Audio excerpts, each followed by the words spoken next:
Hi friends, வணக்கம். Welcome back to channel. இன்னைக்கு நம்ம என்ன வீடியோ பார்க்க போறோம்னா சேவிங் சேலஞ்ச் வந்து கேட்டிருந்தீங்க. நம்ம லாஸ்டா வந்து கோல்ட் சேவிங் வீடியோ போட்டனால இப்போ வந்து கோல்ட் சேவிங்கான சேலஞ்ச் வந்து சொல்றேன். ஸோ கோல்டு சேர்க்கறதுக்காக ஒரு சேவிங்ஸ் சேலஞ்ச் வந்து சொல்றேன். ஸோ மாசம் மாசம் 1 கிராம் நகை சேர்த்து வைக்கிறதுக்கு ஒரு சேவிங்ஸ் சேலஞ்ச் மாதிரி சொல்றேன். ஸோ நம்ம எந்த சேலஞ்சுமே ஃபாலோ பண்ணாம நம்மளா சேர்த்து வச்சுக்கிட்டு இருக்கும் போது நம்மளால கண்டினியூஸா பண்ண முடியாது. நம்ம சேவிங் சேலஞ்ச் ஃபாலோ பண்ணோம்னா கண்டினியூஸா பண்ண முடியும். எப்படியாவது முடிச்சுடணும் அந்த சேலஞ்சுன்னு ஒன்று கொடுத்துட்டோம்னா அதை எப்படியாவது நம்ம பண்ணிடணும்னு சொல்லிட்டு ஒரு என்தூசியாஸ்டிக்ல நம்ம ரெகுலரா பண்ணிடுவோம் கரெக்டா. ஸோ அதுக்காக தான் ஒரு சேலஞ்ச் ஃபாலோ பண்றது. ஸோ மாசம் மாசம் 1 கிராம் நகை செஞ்சிருக்காக நிறைய சப்ஸ்கிரைபர்ஸ் கேட்டுக்கிட்டனால நான் வந்து இந்த வீடியோ வந்து ஷேர் பண்ணிக்கிறேன். ஸோ ஒரு சிஸ்டர் வந்து கேட்டிருந்தாங்க, இப்ப நகை ரேட் வந்து குறைஞ்சிட்டு இருக்கு. ஸோ குறைஞ்சிட்டு இருக்கும் போது வந்து நகை வந்து நம்ம வாங்கக்கூடாது இல்ல, நீங்க என்ன வந்து நகை வாங்கலாம்னு சொல்றீங்க, இப்ப வந்து நகை வாங்கி சேர்த்து வைக்கலாம்னு சொல்றீங்க, ஸோ நம்மளுக்கு வந்து நஷ்டமாயிராதா, இன்னும் கொஞ்சம் நம்ம இப்ப வாங்கும் போது இன்னும் கொஞ்சம் ரேட் ஒரு 1 or 2 monthsல குறைஞ்சிச்சுன்னா எங்களுக்கு வந்து நட்டா ஆயிராதான்னு சொல்லிட்டு ஒரு சிஸ்டர் கேட்டிருந்தாங்க. ஸோ அவங்க ஒருத்தவங்களுக்கு மட்டும் ரிப்ளை பண்றேன். மத்த எல்லா கமெண்ட்ஸுமே நம்ம வீடு கட்டுறதை பத்தி கேட்டிருந்தாங்க. நிறைய டவுட்ஸ் கேட்டிருந்தாங்க. ஸ்கொயர் ஃபீட் எவ்வளோ, ரேட் எவ்வளோ, அப்ரூவல் எப்படி வாங்குனீங்க, நிறைய கொஸ்டின்ஸ் வந்துருச்சு. ஸோ அது அப்புறம் நீங்க எப்படி வீடெல்லாம் கட்டிட்டு இவ்வளோ காசு சேர்த்து வைக்க முடியும், நகை சீட்லாம் போட முடியும், நிறைய கொஸ்டின்ஸ் நிறைய இது வந்துருந்துச்சு. ஸோ நான் அதுக்கெல்லாம் வந்து பதில் சொல்றேன், நாளைக்கு வீடியோல சொல்றேன். நாளைக்கு கண்டிப்பா அடுத்த வீடியோ போடுறேன். ஸோ இன்னைக்கு வீடியோல வந்து நம்ம அந்த சேலஞ்ச் மட்டும் சேவிங்ஸ் சேலஞ்ச் மட்டும் பார்க்கலாம். அந்த ஒரு சிஸ்டருக்கு மட்டும் நான் ரிப்ளை பண்றேன். ஸோ எப்பயும் போல லைக் போட்டு என்கரேஜ் பண்ணுங்க. ஸோ எல்லா லைக் போட்டு சிஸ்டர்ஸ்க்கும் நான் கேட்டேன், லைக் போட்டு சிஸ்டரும் ரொம்ப நன்றி. ஸோ நான் இதே மாதிரி அடிக்கடி நிறைய வீடியோஸ் போடலான்னு இருக்கேன். ஸோ அதுக்காக சப்ஸ்கிரைப் பண்ணி என்கரேஜ் பண்ணுங்க. சப்ஸ்கிரைப் பண்ணி நீங்க நோட்டிபிகேஷன் சிம்பிள் ஆன் பண்ணி வச்சீங்கன்னா அடுத்தடுத்த போடுற வீடியோ உங்களுக்கு நோட்டிபிகேஷன் வரும், நீங்க உடனே வந்து பார்க்கலாம். ஸோ இப்போ நோட்டிபிகேஷன்ல பார்த்துட்டு இருக்க எல்லாருக்கும் ரொம்ப ரொம்ப நன்றி. நீங்க நோட்டிபிகேஷன்ல பார்க்கணும்னா நோட்டிபிகேஷன் சிம்பிள் ஆன் வச்சுக்கோங்க, பெல் சிம்பிள் இருக்குல்ல, ஸோ அதை அமைக்கி ஆல் அப்படின்னு சொல்லிட்டு ஆன் பண்ணி வச்சுக்கிட்டீங்கன்னா உங்களுக்கு நாளைக்கு நோட்டிபிகேஷன் வந்து நோட்டிபிகேஷன்ல பார்க்கலாம். ஓகே ஃப்ரெண்ட்ஸ், வாங்க வீடியோக்குள்ள போயிடலாம். ஸோ அந்த மாதிரி மைண்ட் செட் இருக்கவங்களுக்கு நான் என்ன சொல்ல வரேன்னா, நகை ரேட் குறைஞ்சிட்டு இருக்கும் போது நீங்க வந்து சேமிக்கலாம்னு எப்படி சொல்றீங்க, நகை வாங்கலாம்னு எப்படி சொல்றீங்க அப்படின்னு கேட்டா, நான் சொன்னது வந்து நிறைய சிஸ்டர்ஸ் வந்து நாங்க எங்களுக்கு பெண் குழந்தைகள் இருக்கு, எங்களுக்கு வந்து நகையே இல்லை, நாங்க சேர்த்து வைக்கவே இல்லை, தண்ட செலவு நிறைய பண்ணிட்டு இருக்கோம், வீட்டு செலவுலயே ஃபுல்லா வர்ற வருமானம் பூரம் போயிருது, எங்களுக்கு வந்து சேவிங்ஸே பண்ண முடியல, இந்த மாதிரியான மைண்ட் செட். ஏன்னா நம்ம சேவிங்ஸ் வீடியோ போறதுனால இந்த மாதிரியான மைண்ட் செட் இருக்கு நிறைய பேர் வந்து கமெண்ட்ஸ்ல நான் நிறைய பேர் பாக்குறேன். ஸோ அந்த மாதிரி இருக்கவங்க நம்ம இப்ப வந்து நகை ரேட் வந்து இன்னைக்கு வந்து ஒரு ரேட் இருக்கு, 11,000 இருக்குன்னு வச்சுக்கோங்க. 11,000 இருந்துச்சு காலைல பார்த்தேன். ஸோ 11,000 இருக்கு. நாளைக்கு அடுத்த மாசமோ அதுக்கு அடுத்த மாசம் ஒரு 10,000 கூட ஆகலாம். ஆனா திரும்ப அடுத்த ஒரு 4-5 மாசத்துல திரும்ப 11,000 12,000 ஏறதான் போகுது. அது ஃபர்ஸ்ட் விஷயம் நான் நினைக்கிறது. ஸோ நம்ம நகை வாங்குவோம் அப்படின்னு நான் நினைக்கிறதுக்கு வந்து ரீசன் வந்து அதுதான். ஸோ அதனால அதுதான் நான் வந்து உங்க கூட ஷேர் பண்ணிக்கிறேன். ஸோ கண்டிப்பா திரும்ப ஏறதான் போகுது, அது ஒரு விஷயம், ஃபர்ஸ்ட் விஷயம். செகண்ட் விஷயம் என்னன்னு பாத்தீங்கன்னா, நம்ம இதையும் சாக்கு சொல்லிட்டு நகை குறையுது இப்பயும் நம்ம சேமிக்க முடியாது, அடுத்து பாத்துக்கலாம், நகை ஏறும்போது பாத்துக்கலாம்னு விட்டுட்டோம்னா இப்பயும் நம்ம அதை சேமிக்கதான் போறது இல்ல. ஸோ அந்த காசு 5,000மோ 10,000மோ அந்த காசும் நம்மளுக்கு வீட்டு செலவுக்கு வேற ஏதாவது செலவுக்கு தான் வந்து ஆக போகுது. ஸோ அது வந்து நம்ம அந்த செலவுக்கு ஆகுறத இதை கோல்டுல போடலாம், அது மட்டும் தான் நான் சொல்றேன். மற்றபடி நீங்க பல்கா நகை வாங்குறீங்க, நான் 5 லட்சத்துக்கு 10 லட்சத்துக்கு பல்கா ஏதாவது குழந்தைங்களுக்குன்னு சொல்லி வாங்குறீங்கன்னா கொஞ்சம் நகை ரேட் குறையிறப்ப இன்னும் கொஞ்சம் வெயிட் பண்ணி கூட இன்னும் நகை ரேட் குறைதான்னு பார்த்துட்டு கூட வாங்கலாம். ஸோ சிறுக சிறுக சேமிக்கிறவங்களுக்கு தான் நீங்க எப்படி சுச்சுவேஷனையும் வாங்குங்க, திரும்ப கண்டிப்பா ஏறும்ன்றதுதான் என்னுடைய மைண்ட் செட். ஏன்னா நான் அப்படிதான் நினைக்கிறேன். ஸோ நான் வந்து கண்டிப்பா நகை சேமிச்சு வைப்பேன். ஏன்னா என்னைய பொறுத்தவரை என்னுடைய எக்ஸ்பீரியன்ஸ்ல 15 வருஷமா நான் வந்து நகை கோல்டு வந்து சேர்த்து வச்சுட்டு இருக்கேன். ஸோ என்னுடைய எக்ஸ்பீரியன்ஸ்ல திரும்ப பயங்கரமா இறங்கி நான் பார்த்தது கிடையாது. இறங்குனாலுமே திரும்ப அடுத்த 1 இயர்ல 6 monthsல திரும்ப ஏறிடும். ஸோ அப்படிதான் நான் பார்த்திருக்கேன். ஸோ அந்த எக்ஸ்பீரியன்ஸ்ல நான் கண்டிப்பா கோல்டு வந்து சிறு சிறு சேமிச்சு வைக்கிறது கண்டிப்பா சேமிச்சு வைப்பேன். ஸோ அதை தான் நான் வந்து நம்ம சப்ஸ்கிரைபர் சொல்லிக்கிறேன்.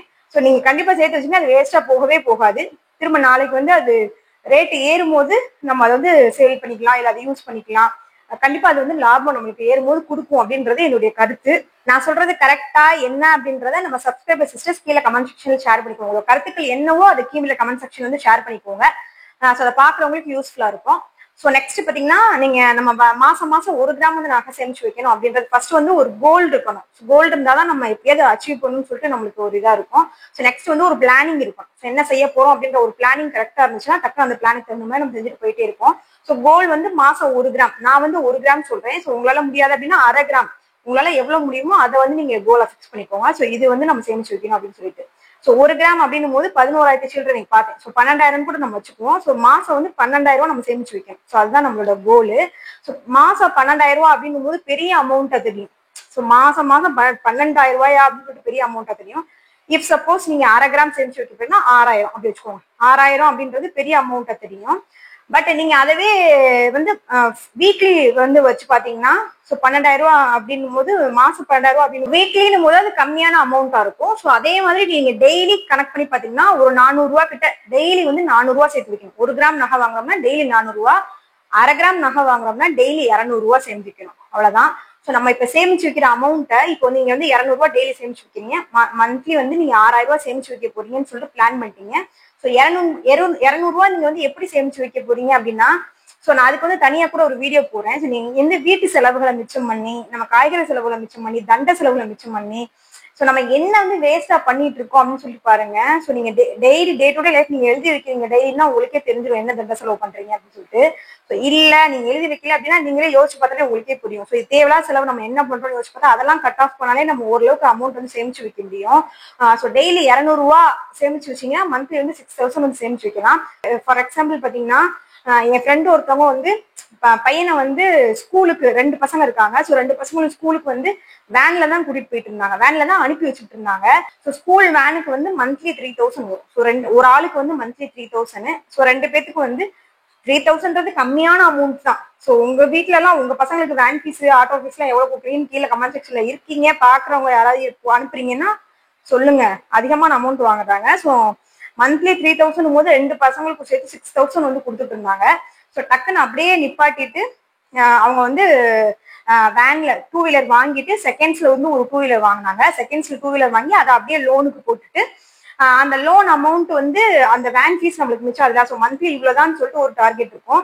ஸோ அவங்க அந்த செலவு தான் பண்ணிட்டு இருந்தாங்க. ஸோ 6000 வந்து வேன் ஃபீஸ் கொடுக்குற அமௌண்ட்டை வந்து கம்மி பண்ணிட்டாங்க. கம்மி பண்ணி அந்த 6000 மிச்சம் பண்ணி 3000 வந்து அந்த 2 வீலர் செகண்ட்ஸ்ல இருக்க 2 வீலர் லோன் போட்டு மிச்சம் 3000 வந்து மிச்சம் பண்ணாங்க. ஸோ நான் ஃபார் எக்ஸாம்பிளுக்கு சொல்றேன். ஸோ அவங்களுடைய லைஃப் வந்து ஃபார் எக்ஸாம்பிளுக்கு சொல்றேன். உங்களுக்கு வந்து நீங்க இது மாதிரி எதுல இருந்து சேமிக்கலாம் அப்படின்னு சொல்லிட்டு யோசிச்சு பாருங்க. ஸோ அது சேமிக்கலாம்னு யோசிச்சு பாத்தீங்கன்னா உங்களுக்கு ஒரு ஐடியா கிடைக்கும் உங்களுடைய லைஃப் ஸ்டைல வச்சு.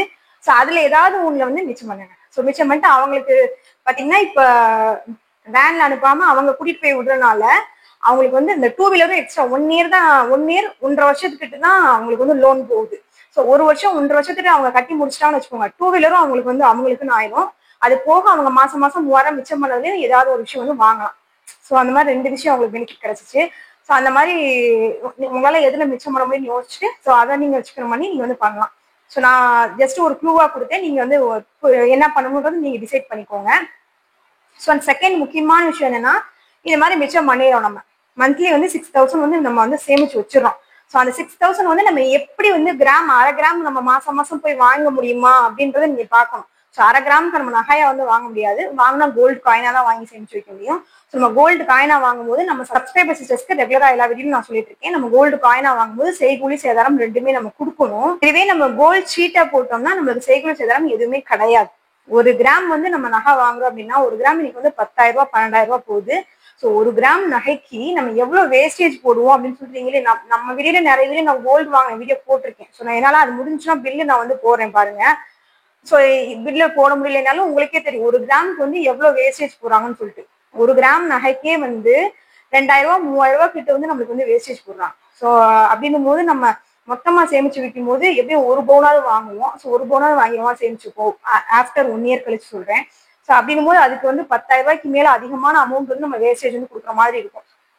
ஸோ அதெல்லாம் மிச்சமா எவ்வளவு லோ வேஸ்டேஜ் வச்சாலும் 10,000 ரூபாய்க்கு மேல வேஸ்டேஜ் கொடுக்குற மாதிரி இருக்கும். ஸோ அதெல்லாம் மிச்சம் பண்ணலாம் நம்ம நகைச்சீட்டு போட்டு வச்சோம்னா.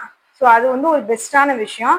ஸோ உங்களால இப்ப வந்து ரெகுலரா என்னால சேமிச்சு வைக்க முடியும், கரெக்டா 6000 என்னால டெய்லி 200 ரூபாய் மேலுக்கு 6000 சேமிச்சு வைக்க முடியும் அப்படின்னா நீங்க வந்து கரெக்டா சேமிச்சு வைக்க முடியும்னா நீங்க கோல்ட் ஷீட் போடுங்க. அப்படி இல்லை என்னால 1 மந்த் வந்து முடியும், 1 மந்த் முடியாது, நான் வந்து ஒர்க் போல, ஹஸ்பண்ட் தான் ஒர்க் போறாங்க, அவங்க வந்து சப்போர்ட் பண்ணாதான், இல்லைன்னா என்னால சேமிச்சு வைக்க முடியாது, இந்த மாதிரிலாம் நினைச்சீங்கன்னா கோல்டு காயின் வாங்குங்க. உங்களால முடியும் போது கோல்டு காயின் வாங்கி சேர்த்து வச்சுட்டே இருங்க. அது வந்து 1 இயர் கழிச்சுதான் நம்ம நகையா மாத்தணும் அவசியம் இல்லை.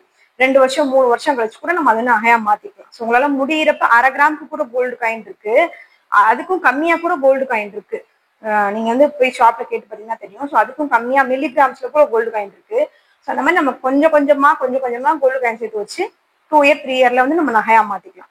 ஸோ நான் இந்த வீடியோல வந்து கோல்டு சீட்டு கோல்டு காயின் 2 வகையில மட்டும் தான் சேமிச்சு வைங்க அப்படின்னு சொல்லியிருந்தேன். ஸோ நீங்க வந்து டெய்லி 200 ருபீஸோ இல்ல டெய்லி வந்து 1/2 கிராம் வாங்குறீங்க அப்படின்னா 200 ருபீஸ் ஆகும். இல்ல 1 கிராம் வாங்கணும்னு சேமிச்சு வைக்கீங்கன்னா 400 ருபீஸா சேர்த்து வைங்க. உங்களால டெய்லி வந்து சேர்த்து வைக்க முடியல அப்படின்னா நீங்க டெய்லி 200 ருபீஸ் உங்களால எடுத்து வைக்க முடியல அப்படின்னா நீங்க வாரம் ஒரு நாள் 1400 ரூபா. ஸோ வாரம் 1400 ரூபா வெள்ளிக்கிழமை எடுத்து வைக்கணும். ஸோ அந்த மாதிரி கூட நீங்க பிளான் பண்ணிக்கோங்க. ஸோ இல்ல மந்த்லி சேலரி இல்ல மந்த்லி தான் எடுத்து வைக்கணும்னா மந்த்லி 6000 நீங்க ஏதாவது சேவிங்ஸ் மிச்சம் பண்ணியோ இல்ல ஏதாவது பண்ணி நீங்க அதை வந்து 6000 வச்சு சேர்த்து வைங்க. ஸோ நான் வந்து 2 விஷயம் தான் இந்த வீடியோ சொல்லியிருக்கேன். 3வது முக்கியமான விஷயம் என்ன அப்படின்றத சொல்றேன். ஸோ கோல்டு சீட்டு கோல்டு காயின் நீங்க 2 தான் இது சொல்லியிருக்கேன். ஸோ நீங்க 2 ஏதாவது ஒன்று சேமிச்சு வைக்க போறீங்கன்னு முடிவு பண்ணீங்க. கோல்டு வந்து 2 வகையில சேர்த்து வைக்க போறீங்கன்னு முடிவு பண்ணிட்டீங்க. 3வது முக்கியமான விஷயம் என்ன அப்படின்னா நம்ம எந்த கடையில நம்ம கோல்டு காயினோ கோல்டு சீட்டோ எந்த கடையில நம்ம வாங்க போறோம் அப்படின்றது ரொம்ப முக்கியம். ஸோ நீங்க எந்த கடை நீங்க சூஸ் பண்ணாலுமே கொஞ்சம் ஏறி இறங்கி விசாரிச்சு பார்த்து நீங்க வந்து பண்ணுங்க. ஸோ ஒரு பேம்ப்ளெட் வந்து ஃபர்ஸ்ட் டே போங்க, பேம்ப்ளெட் வந்து வாங்குங்க ஒரு 4 கடை. ஸோ நான் கூட கோல்டு கம்பேரிசன் வீடியோ மாதிரி போட்டிருந்தேன். ஸோ அது எதுக்காக போட்டிருந்தேன்னா எப்பயுமே நம்ம போகும்போது இந்த மாதிரி 4 கடையில ஏறி இறங்கி எங்க கொஞ்சம் பரவலாம இருக்குன்னு விசாரிச்சு பார்த்து வாங்கணும். அதுக்காக அந்த கம்பேரிசன் வீடியோ போட்டிருந்தேன். ஸோ இந்த மாதிரி 4 இடத்துல ஏறி இறங்கி எங்க வந்து கொஞ்சம் ஆஃபர்ஸ் அதிகமாக கொடுத்துருக்காங்க. மேக்சிமம் கோல்டு சீட் எல்லாமே 0% விஏ சார்ஜ் எங்க இருக்குன்னே நீங்க பாருங்க. ஸோ அது போக டிசைன்ஸும் நம்மளுக்கு கொஞ்சம் நல்லா இருக்கும். சீட்டு முடியும் போது டிசைன்ஸும் கொஞ்சம் நல்ல டிசைன்ஸ் இருக்கணும் அந்த கடையில. ஸோ அந்த மாதிரி ஒரு நல்ல கடையா நீங்க வந்து சூஸ் பண்ணணும். அது கொஞ்சம் ஏறி இறங்கி ஒரு தடவை போறப்ப ஏறி இறங்கி விசாரிச்சு பார்த்துக்கணும். நீங்க கோல்டு காயினே வாங்க போறீங்கனாலும் ஸோ ஒரு கடையில நீங்க பாத்தீங்கன்னா வரியோ வேஸ்டேஜோ கோல்டு காயினுக்குலாம் வேஸ்டேஜ் போடுறாங்க ஒரு சில கடையில நான் பார்த்திருக்கேன். நானே போய் விசாரிச்சு பார்த்தால பார்த்திருக்கேன். கோல்டு காயினுக்கே விஏ சார்ஜஸ் போடுறாங்க. ஆனா ஒரு சில கடையில அப்படி விஏ சார்ஜஸ்லாம் கோல்டு காயின் போட மாட்டாங்க. வெறும் டாக்ஸ் மட்டும் குறிப்பிட்ட அமௌண்ட் கம்மியான அமௌண்ட் மட்டும் போடுவாங்க. ஸோ அதனால நீங்க கோல்டு காயினே வாங்கினாலும் ஒரு தடவை போய் விசாரிச்சு பாத்தீங்கன்னா போதும். ஒரு தடவை ஏறி இறங்கி விசாரிச்சு பாத்தீங்கன்னா கரெக்டா நம்ம அந்த இடத்துல ரெகுலரா வந்து கோல்டு காயின் வாங்கிக்கலாம். ஸோ விசாரிச்சு பார்த்துட்டு பண்ணுங்க. ஸோ அதான் ரொம்ப ரொம்ப முக்கியமான விஷயம். ஸோ நான் வந்து கோல்டு சீட் போடும்போது கண்டிப்பா விசாரிச்சு பார்த்துட்டு தான் கோல்டு சீட் போடுவேன். ஸோ அது நான் போட கொஞ்சம் லேட் ஆகும். நான் அதை பத்தி அடுத்த வீடியோல சொல்றேன். ஸோ நான் வந்து ரிப்ளை பண்றேன்னு சொல்லியிருந்தேன். ஸோ அடுத்த வீடியோ நெக்ஸ்ட் நாளைக்கு எப்படியே வரும். நாளைக்கு ஒரு 10-11 மணிக்கெல்லாம் வந்துடும். ஸோ அந்த வீடியோல நான் வந்து அதுக்கு பதில் வந்து நான் எப்போ சீட்டு போட போறேன் எந்த வகையில சீட்டு போட போறேன்றதான் நான் அந்த வீடியோல சொல்றேன். ஸோ நாளைக்கு பார்த்துக்கோங்க. ஸோ இந்த வீடியோக்கு லைக் போட்டு என்கரேஜ் பண்ணுங்க. ஸோ பொறுமையா பார்த்ததுக்கு ரொம்ப நன்றி. தேங்க்ஸ் ஃபார் வாட்சிங். சப்ஸ்கிரைப் பண்ணாம பார்த்துட்டீங்கன்னா மறக்காம சப்ஸ்கிரைப் பண்ணுங்க. தேங்க்ஸ் ஃபார் வாட்சிங். பை.